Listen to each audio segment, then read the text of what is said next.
একদিন বিকেলের মিষ্টি রোদে তানভীর তার গ্রামের পাশের জঙ্গলে হাঁটছিল।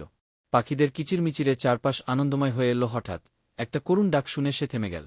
সামনে তাকিয়ে দেখে ছোট্ট একটা হরিণ ছানা ঘন ঝোপের মধ্যে আটকে গেছে। তানভীর ধীরে ধীরে কাছে গেল। তার বড় বড় চোখে পানি টলমল করছিল। তানভীর মৃদুস্বরে বলল, ভয় পেও না, আমি তোমার বন্ধু। সে ধীরে ধীরে ঝোপের কাঁটা সরিয়ে দিল। হরিণ ছানাটি একটু নড়েচড়ে দেখল, কিন্তু দাঁড়াতে পারছিল না। সে চারপাশে তাকিয়ে দেখল, কোথাও মা হরিণের দেখা নেই। ছানাটি তার দিকে করুণ চোখে তাকিয়েছিল, যেন সাহায্য চাইছে।